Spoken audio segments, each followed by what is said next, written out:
You're listening to the Pittsburgh Piledriver. What the hell is that? Podcast.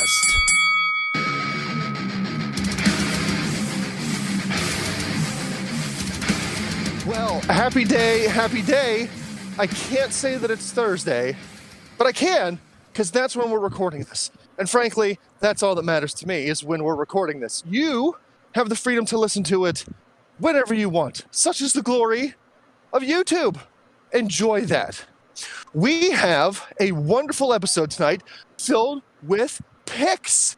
That's right. This is a picks episode, and not the kind of picks that winds up getting you sexually assaulted on an airplane by an old man wearing nothing but a sequenced robe, while his colleagues vomit, bleed, knock each other out, cut ponytails, destroy a fuselage, leave syringes, empty bottles, and all other manner of disgusting things laying about. No, not those type of picks. It isn't the type of picks where your boss or the president, leader of your company, and his wife enjoy a nice, comfortable ride in first class while their employees terrorize, demolish, and destroy other things. No, not those type of picks. We have sports entertainment picks to do. My previous reference is something that's a story for another day or another episode. Yes, that's right. That's going to come up. But tonight we have Extreme Rules picks. I am so excited for Extreme Rules picks because this isn't going to be wrestling Extreme Rules. No. This is going to be PG sports entertainment Extreme Rules. I can't imagine anything more violent than a PG sports entertainment Extreme Rules Peacock Network special event. This is going to be great. Hope you can hear the sarcasm in my voice because it's coming on thick. Sorry, all you WWE marks out there, I'm shitting on your product. No apologies here. I'm your host, Ransom the Madman, and I am joined by my colleagues who insist that we do picks for this upcoming depression. And they are as follows. Poop the Bard, one half of our illustrious tag team Cruiserweight champions, Tiger Bomb Tom, and the second half of our illustrious Cruiserweight champions, the man who I would rather listen to for 2+ hours than watch a PG version of an Extreme Rules sports entertainment event, Beef the Legend. Boys, I suppose you're going to insist that we do picks for this afterbirth of an event. I'm super excited. It's a dirty job, but somebody's got to do it, man. We don't. Here's what I'll say. We do it for the people. I appreciate that your view on the E is like jaded right now, and I think all of ours is, and the foundation has really been shaken. And as you mentioned, we will get to that in a different format. However, I will say this. At least they're trying to stay in their lane. At least we're not getting Extreme Rules, the horror show again. I think it would be even better, though, if it was Extreme Rules 2.0, the tie-dye nightmare. That would make it more easily digestible to me. But that's just me. What do I know? Mark, yeah, we got some picks. We are going to do Extreme Rules. On paper, the card's not bad. On paper, Well, neither is communism on paper, but we see how that's worked out. Yeah, a lot of things pan out on paper, but when they're put into practice, it ain't looking good. I'm just trying to be positive here, but chances are I'll probably watch football and just read about the show. We'll see. Just be aggressive. Be aggressive. Beef, you're the best. I mean, I'll probably have it on like the small screen, in between playing Fallout and watching football. I'll be able to catch it, hit and miss. We'll see what happens. Anyway, yeah. So Extreme Rules is this weekend. No WWE title match because let's put that on a Monday Night Raw and let's do a title switch on Monday Night Raw because we got to beat AEW, by God. Nailed by God. So, which coincidentally... By God. But, that's neither here nor there.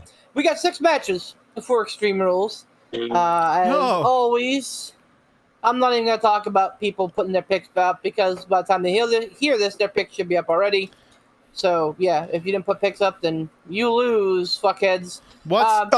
The 6 matches we have are as follows: Liv Morgan versus Carmella. There you go, boys. There's your great match of the night. No. The Usos, the Usos versus the Street Profits in a tag team match for the SmackDown Tag Team Championships. Roman Reigns with Paul Heyman versus the Demon Finn Balor in an Extreme Rules match for the WWE Championship. Excuse me, the WWE Universal Championship. Charlotte Flair versus Alexa Bliss in a singles match for the Raw Women's title. Damian Priest versus Jeff Hardy versus Sheamus in a triple threat match for the United States title. And Becky Lynch versus Bianca Belair for the SmackDown Women's Championship. The only match that has a gimmick associated with it at the time of recording is Roman Reigns and the Demon, although the Damian Priest versus Hardy versus Sheamus match is a triple threat match, which they typically treat as no count out, no disqualification. Other than that, Extreme Rules looks to be very, very vanilla. Not extreme at all. No. I gotta tell you, I love it when they have a pay-per-view, call it Extreme Rules, and there's only one Extreme Rules / hardcore match on the entire card. Well, What's the point of calling it Extreme Rules? and I'm sure that they'll add some additional things tomorrow night. I'm sure that the Usos versus the Street Profits will be something fancy, and that Bianca and Becky might get something, and Liv Morgan versus Carmella might get something. They may even add another match or two tomorrow night on SmackDown. Not that I'll know. Because I'll be watching Rampage, jackasses. Not that I'll know.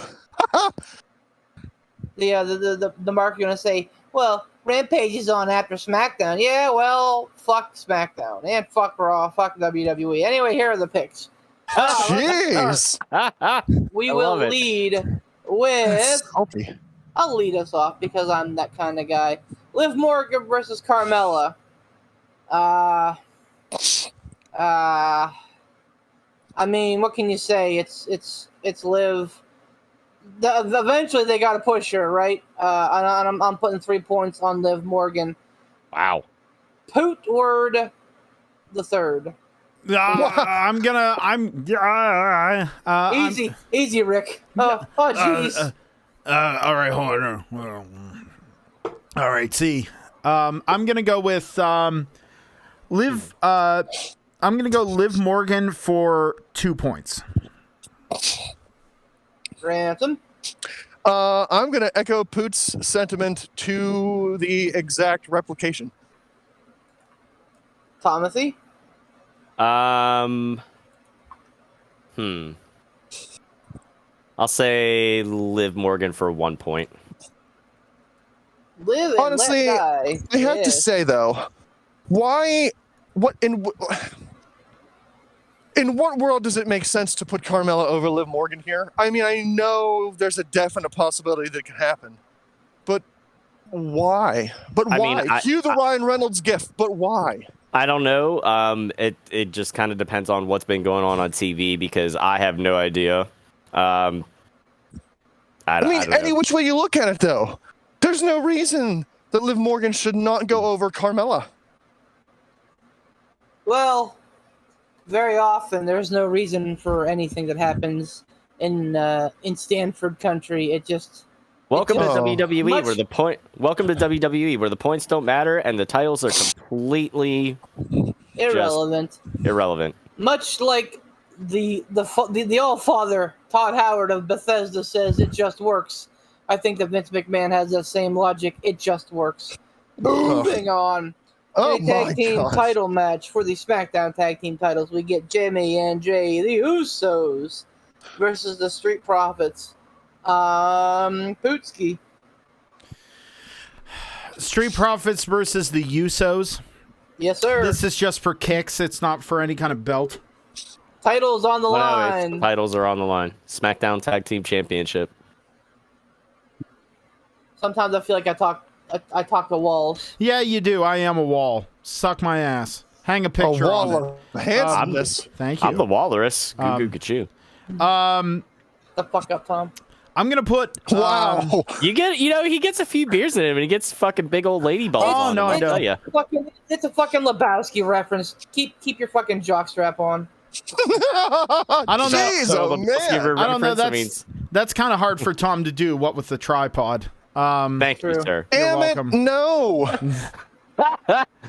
I'm gonna go with. I'm gonna go with the Usos for one. Damn it, Poot. Yeah, Usos for one. 8-ball Ransom. What do you got? That's the one. It's the same thing as Poot. You so crazy. Well, better. the thing is that I'm going to give my rationale for this because we were blowing through picks at a rapid pace, and I don't give a shit.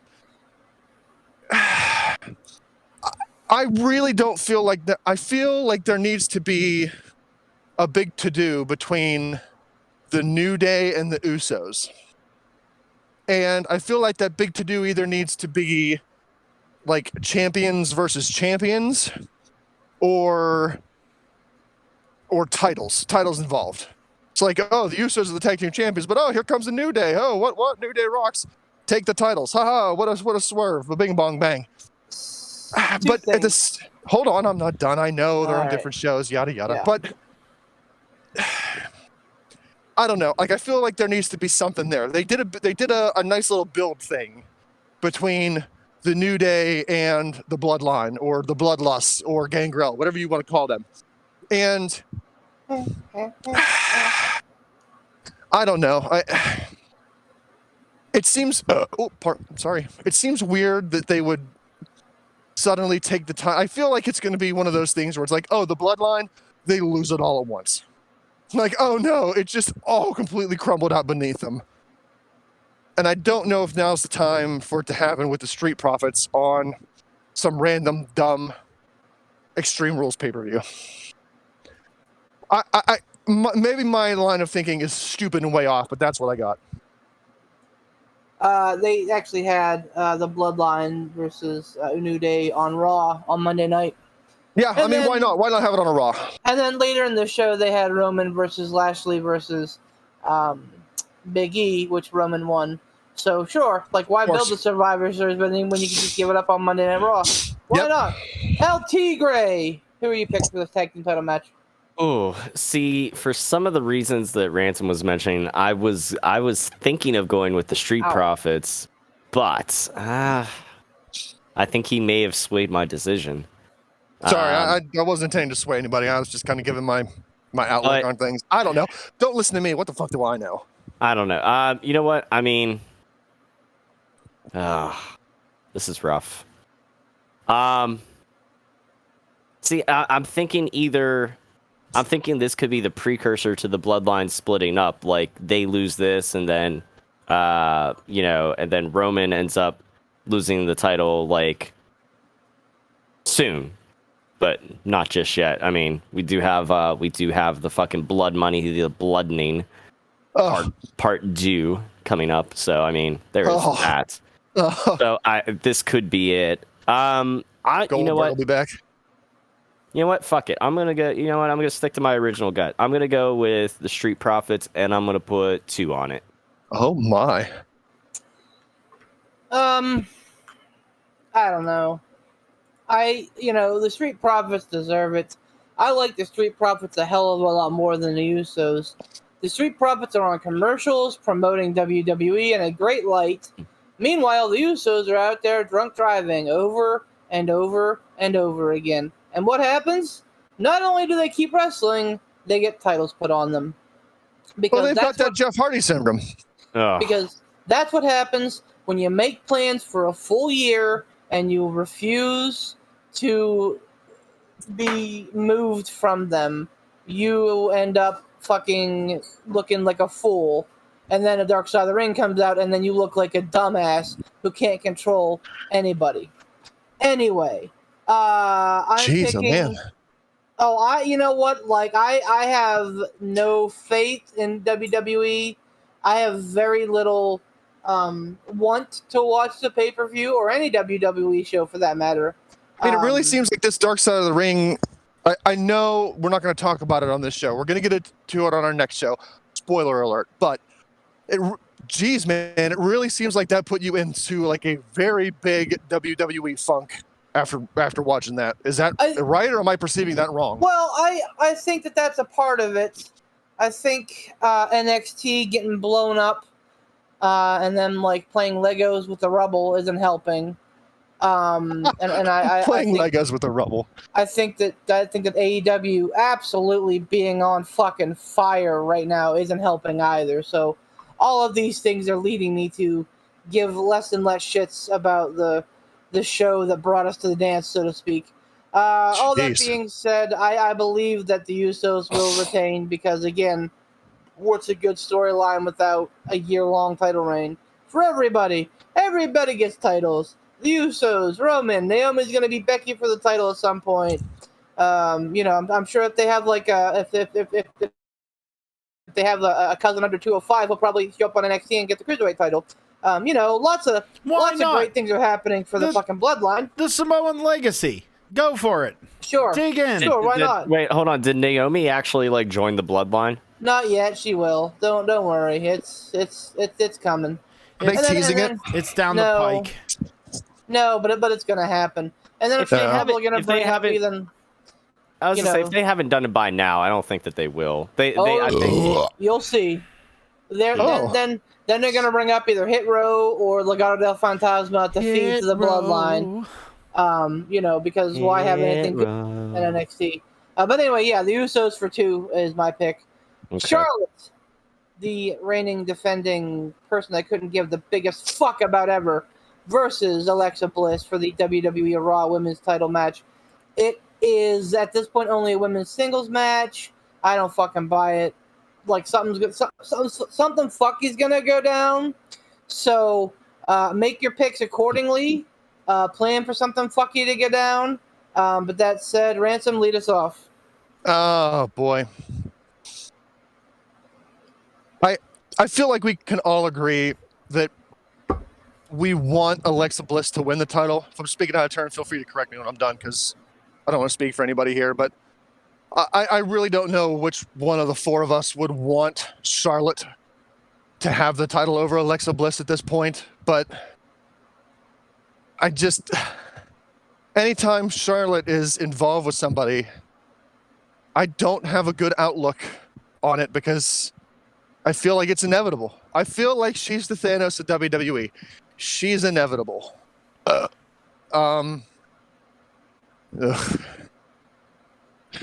My heart wants Alexa Bliss to win, and I want her to win. But I just really feel like it's not coming out for Charlotte yet.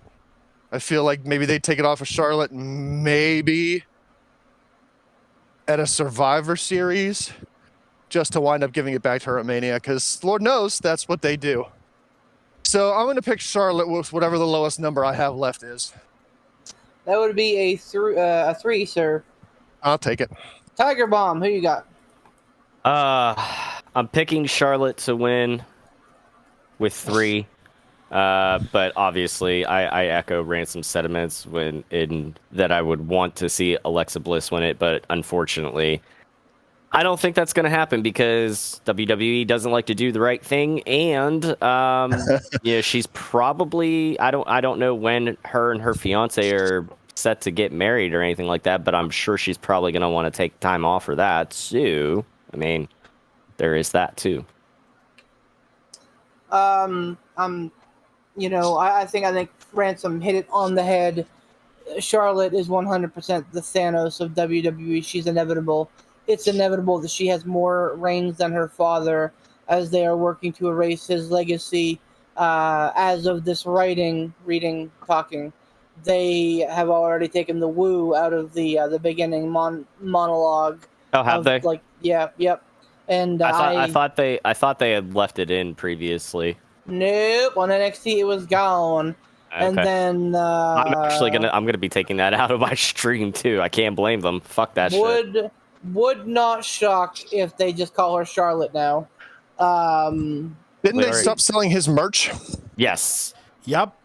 Well, he's not Yeah. with the company anymore, so that may have been part of it. And I mean, honestly, him being sacked a couple of months ago Ha, may have had sacked. less to do. Yeah, right. May have had less to do with his appearances with AEW and more to do with his upcoming appearance on Dark Side of the Ring. They may have they may have let the genie out of the bottle a little bit early on that one and got in front of it. Regardless, Well, Flair does know how to rub it the right way, apparently. How would they? Okay, never mind. It's an irrelevant question. I'm sorry. Yeah, we'll get there. Regardless, Charlotte's not losing anytime soon. I don't even know who she'd lose to. The only person who made sense was Rhea Ripley, and she's already fucking gone over on her twice. So, fuck it. I fucking hate Charlotte Flair.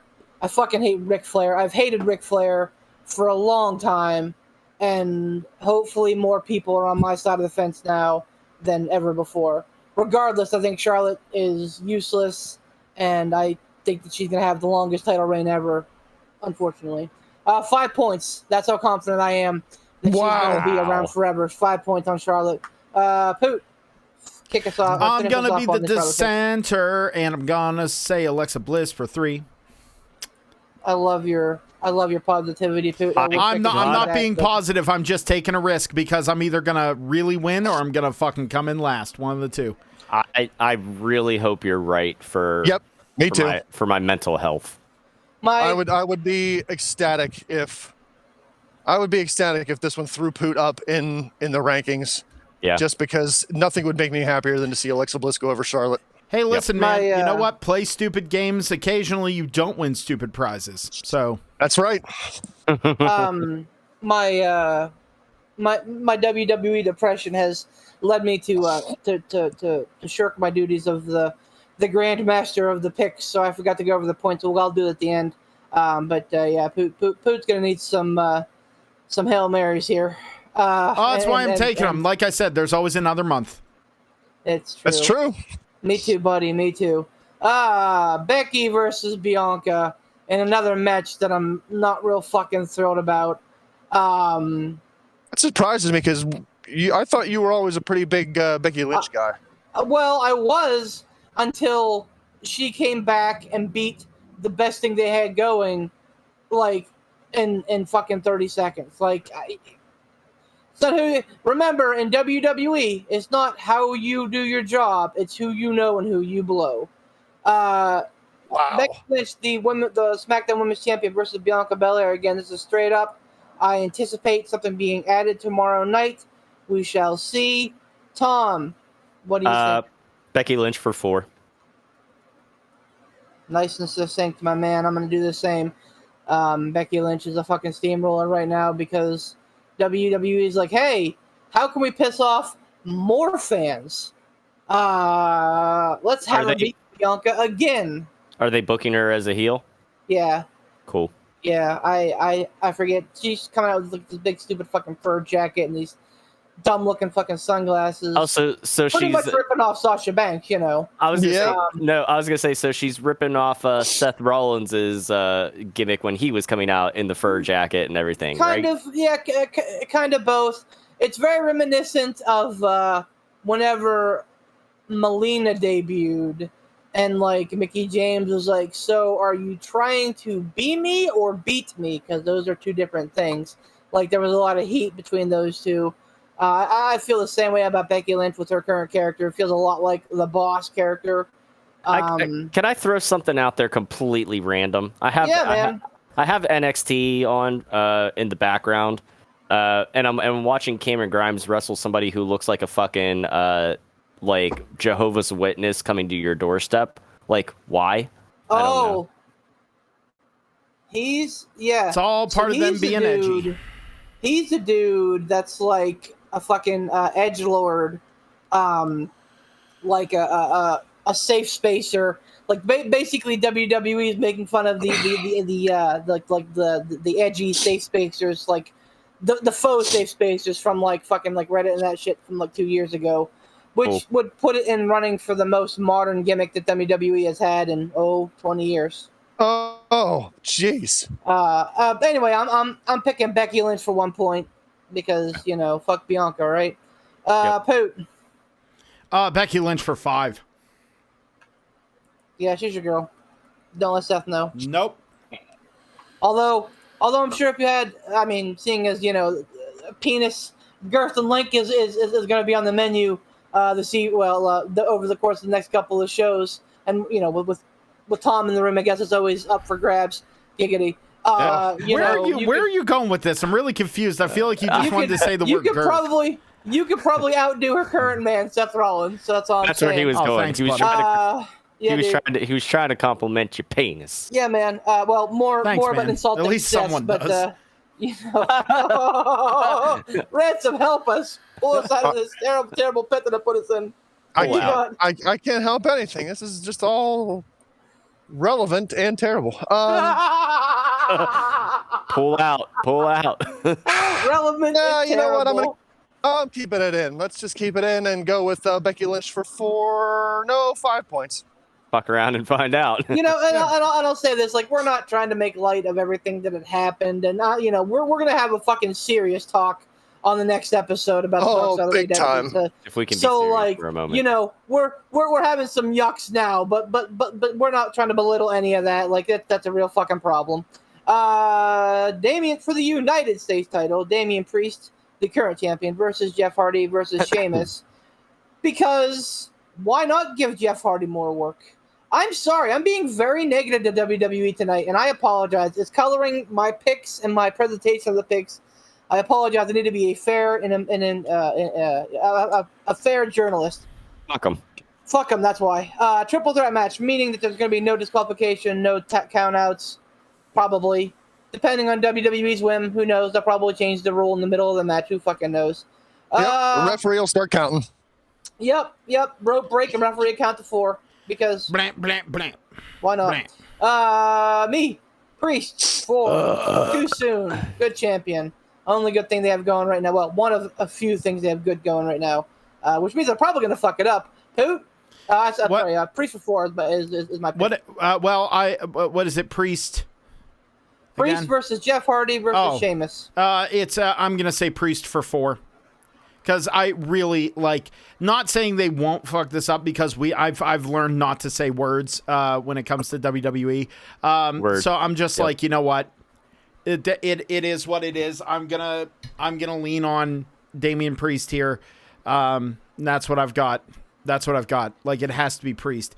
It does not make any sense to pull that belt off him so quick because he is all charisma. He is so good, and it's stupid and dumb and stupid and more dumb, stupid things to just throw him under the bus because reasons. But knowing WWE, they'll probably put it on Jeff fucking Hardy.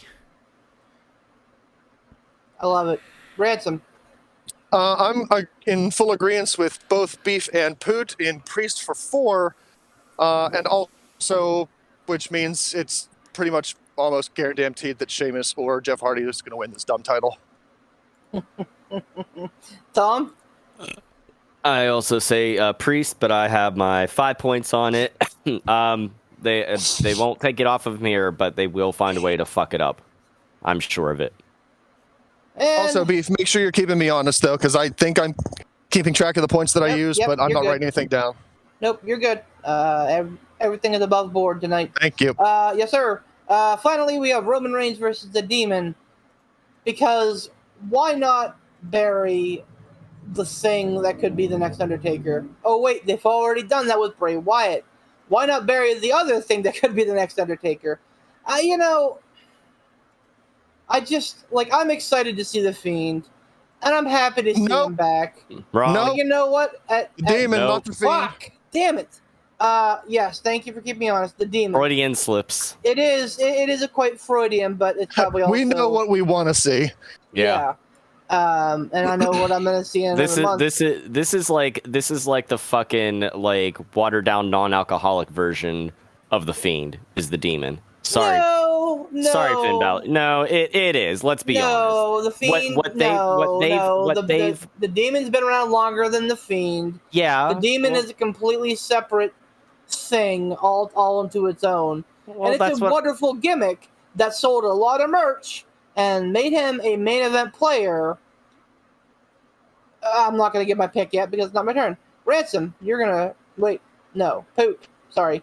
Poot, you're going to start us off on these picks. What are you thinking? 6 for Roman Reigns. Come on. Yeah, I don't. Ransom? Come on. I love the Yes. Demon, and I love Finn Balor, but, like, come on. Is that even a question? Give me a fucking break. Like, yeah. I'm not even. There's no more goofy things to say. It's just, I feel bad that Finn Balor is the one now on the sacrificial altar. Yep. Ransom? Copy paste everything Poot just said. Tom? Also Roman for 6, and I mean, come on, like if they weren't gonna let Finn Balor kind of keep the edge, the Prince kind of persona that he had down in NXT and was actually like doing really good with. Well, like I had forgotten all about. I mean, not completely forgotten, but you know what I mean. Like you kind of almost all but forgot about the Demon side of Finn Balor. He didn't need it. He was fucking edgy as the, you know, with the Prince and everything like that. And then he comes back up to SmackDown. He's fucking smiley guy, Finn Balor. I gotta have this edgy side, so that means I have to make a whole new fucking persona. But let's just feed it to Roman anyways, because fucking reasons. And you know, Brock's gonna be the one to take it off of Roman. But that's for next month's Blood Money, the Bloodening Part 5029. So whatever. You know, and I'm gonna, you know, complete the quartet here and pick Roman for 6. But I think that this is vastly irresponsible for WWE. Not only has the main roster built, like, well, I'm sorry, let me start here. Not only has the NXT built them a silver platter superstar in the Demon, but the main roster has absolutely protected the Demon for the better part of 4 years. And I don't think the Demon's ever lost. Excuse me. And I think that him losing to Roman just because they needed someone to face Roman is a real fucking bad look. I hope I'm wrong. I hope Balor wins. I think that would be a breath of fresh air. I don't think anybody would expect it. But I just don't see a world in which Roman Reigns loses before he fights The Rock at WrestleMania. You know, if this wasn't an Extreme Rules match, I'd pick Balor to win through some sort of fucky disqualification that still lands the title with Roman Reigns. Yeah. So if this wasn't an Extreme Rules match, and Lord knows WWE could pull some stupid shit and still have Finn Balor win, but still wind up the title on Roman Reigns. It's not impossible. We might think it's impossible based upon the traditional rules of what an Extreme Rules / hardcore match is. But let me tell you, with WWE, nothing's impossible. But I probably would pick Balor for winning, just not obtaining the title if it wasn't a hardcore match. Sorry, Extreme Rules. We don't want to say hardcore. Yeah, right. That's one of those words. That's one of those like words It's you the can't banned say on word. WWE like belt. There's I saw a list not too long ago and it's fucking laughable, man. Oh, it is. But and just before we move on, I am going to go over the current standings as of this recording, which again is taking place on Thursday, September 23rd. Currently, we are led by the Midcard Maniac, Pat the Bastard, has 75 points. However, on his tail are our own resident madman, Alec. No, Alec, you dropped it. Get the F out. Ransom with 74. And Dave with 74 as well. So Allegedly. That's interesting. I'd like to see them both end up winning. I think that'd be fantastic to see that dichotomy. Oh boy. We then have Denny with 73. He's a very responsible picker, and his time's going to come sooner than later, I'm sure. Followed by me with 68. Pretty big drop there. And then Poot at 59. Amber at 50, and then the Dos Hermanos Luchas at 42 because they did not pick Grand Slam. Come on, boys. Where was I at again? I missed that. I'm sorry. Yep, because I forgot to put you in there. Sorry, Tom. You come in just after Ransom and Dave at 73. So at the top, there's a nice little crowd and then there's me, and then and then at the very, very, very bottom is Amber, the wife of the Maniac, at 50. So yeah, not a great month for me and others, but there's still room at the top for those who want to rock and roll. So yeah, I think that this pay-per-view is untimely. I don't think that it had enough time to breathe since SummerSlam. I don't think that Becky and Bianca should be having their rematch now. And I damn sure don't think that Roman should be beating the Demon by any stretch of the imagination. Especially moving into spoopy season. Like, this is the fucking Demon's bread and butter. I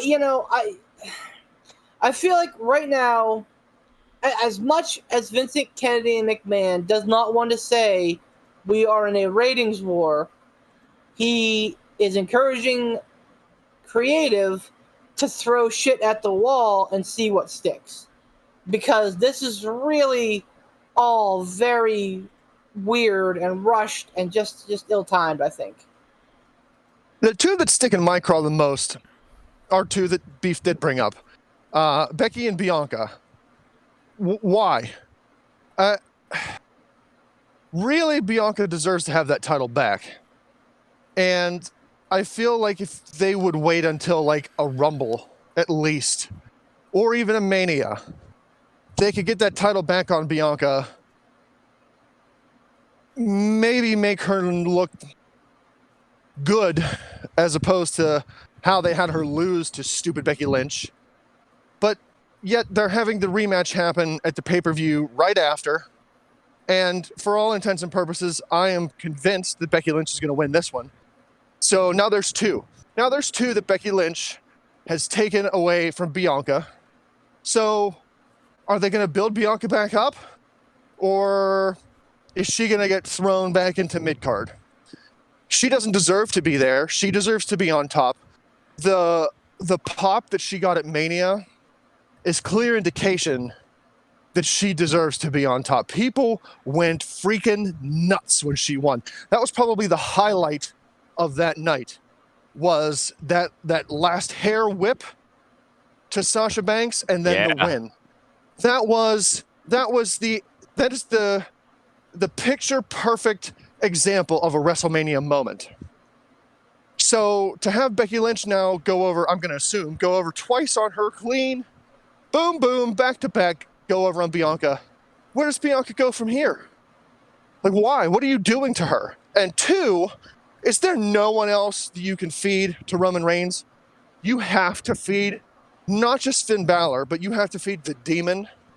Like Beef said, this is the Demon season. Of course, WWE doesn't give a shit about that because I'm not completely convinced that Vince McMahon even knows what Halloween is. But or it all understands it. What people put on masks and they get candy. So what, they want to dress up and then get fat? I don't understand. So you're gonna feed one of the most popular. Right. You're gonna feed one of the most popular, charismatic, interesting characters that your company currently has because you let the Fiend go because you're stupid. And you're going to feed him to Roman Reigns. No one else? You could feed no one else to Roman Reigns? Are you kidding me? Nope. We're going to throw not only Finn Balor, but the Demon. These two stick in my craw and don't make any sense to me. If I'm 110% wrong on both, and both Bianca and the Demon go over, the likelihood of that happening is just microscopic. But in that strange case that they do, I would never be so happy to be wrong in my picks. But I can't see it happening. And I don't understand their decision making in this. I'll tell you what, if both of them win, I would be a lot more interested in getting back into the product. Yes. Even if one of them win, at least there's a beacon of hope. I mean, like, what do we give AEW props for all the time? I mean, among other things. And what do we always get on WWE for? building young stars. And I understand that was the purpose. What's that? That sounds crazier than Halloween. Of blowing up NXT and making NXT 2.0 was to bring in fresh faces, fresh gimmicks, and let them start their WWE career organically. I understand that was the purpose of it. But I have no confidence.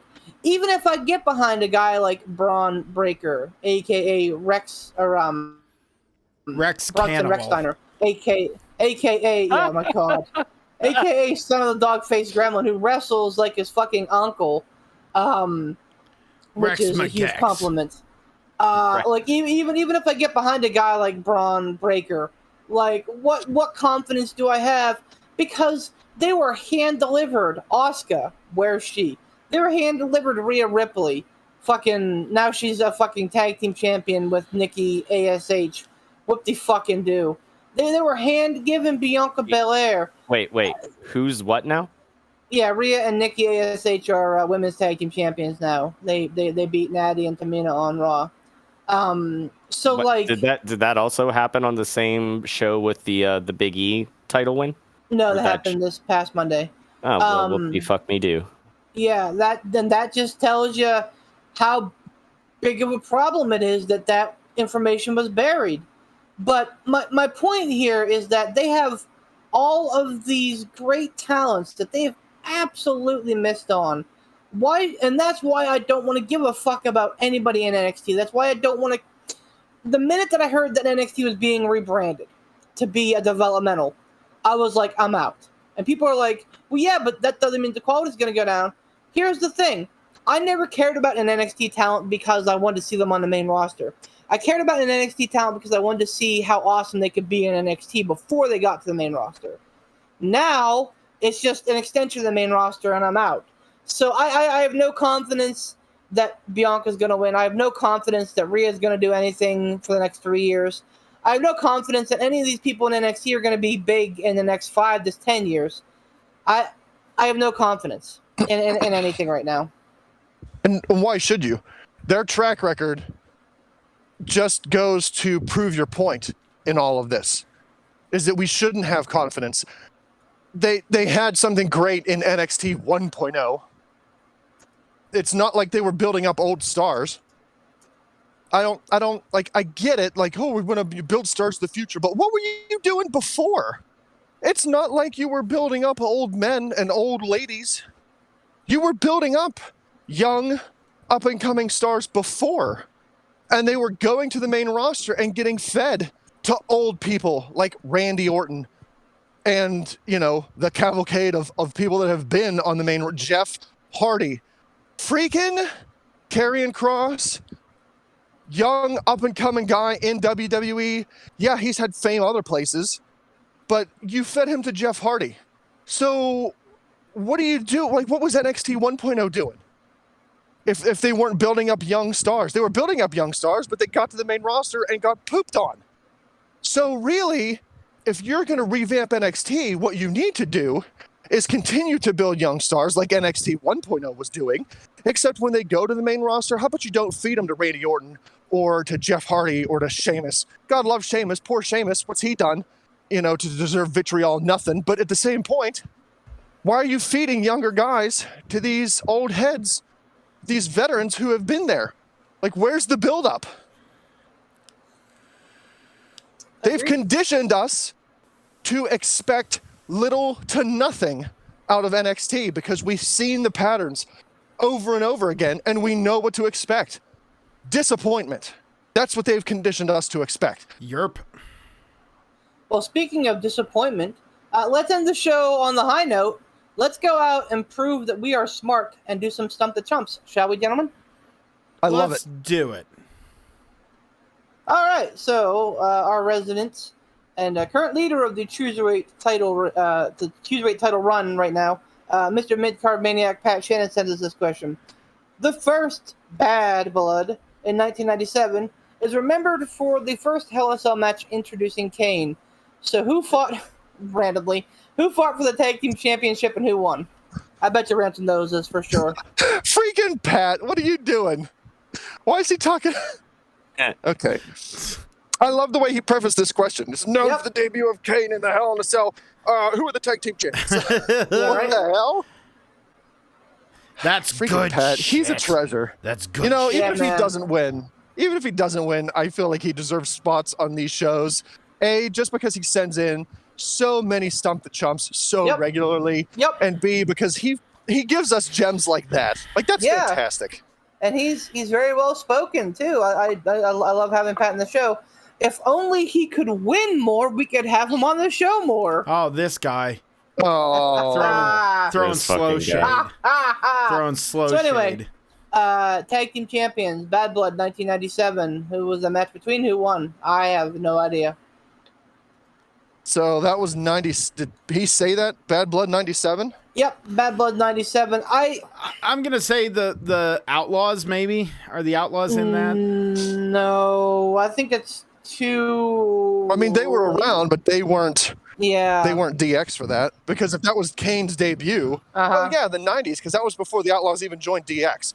So they were definitely around. Yeah, but I mean, they were around, but yeah, they weren't part of DX. Like, I want to say it may have been the Hart Foundation, like Owen and Bulldog at the time, because they were very prominently featured at that time. What about? Wait, did you say the Nation? Bulldog? No. No, the Hart Foundation. Oh, I thought you said the Nation, because I remember it, because I heard you saying Owen. Yeah, sorry. Yeah, Hart Foundation. What was the question? At Bad Blood, I mean, 1997. I know it had to do with tag team champions, but what was it? Yeah, so at Bad Blood 1997, who fought for the tag team championship and who won? That was 97. Wasn't that the time that was also like the time still of like tag teams like the new Midnight Express, the Godwins, the Headbangers, like all that kind of stuff? Yeah, it sure was. And you did it. You did it, Poot. I love Poot. No, I because Poot I was when thinking he does these things. No. I love it when you do these things, because you just got up and let him finish. Now, what you said, like, it's the time of these guys, and these guys, and like Beef said, I know this time, and that freaking did it. Like, right there, that freaking triggered me, Poot. All right. It was freaking the dumb hog farmers. It was the freaking Godwins, and they took on the Headbangers. The Headbangers were the champs. I'm supremely confident about this. I'm supremely confident that's what it was, because. And the Headbangers retained, I take it? Do we have to say who won? Yes. Yeah, is that part of the question? Okay, dicks. 97. I don't Bad believe Blood. the Godwins were ever tag team champions. Am I correct? No, they were. I think it was when they were Southern Justice, though. Yeah. So I don't think this. What's that? The heel Godwins. Or as I like to think, the best version of the Godwins. Agreed. Dude, they were so good. I'd be willing to bet that the Headbangers retained this time, because like you said, I don't think the Godwins tag title reign would have been, excuse me, whenever they were still pig farming and slot bucketing people. And I think it was, though. I think they did. Was it? Yeah, because I think everybody expected the Headbangers to win, and in true Vince fashion. Yeah. Warv 'em. I don't remember the Godwins having many tag team title reigns, but I think this was one of them, because I don't also remember the Headbangers having many. They had a few, but I'm trying to remember going into the when would Bad Blood have happened? Would that have happened early in the year? I think it would have been September, October, if I'm remembering correctly. Okay, because I remember the 98 Royal Rumble very well, because I think that's probably my favorite one. And at the time, I believe, of the 98 Royal Rumble, the Headbangers were not the tag team champions. I don't think the Godwins were either, but the Headbangers definitely weren't.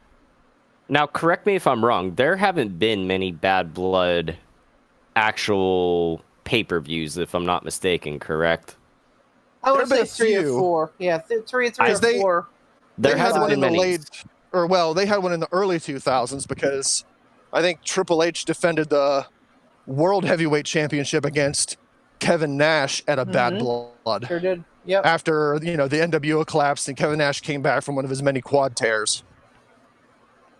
So, I mean, it was around back then. I don't know if it was a steady thing year after year.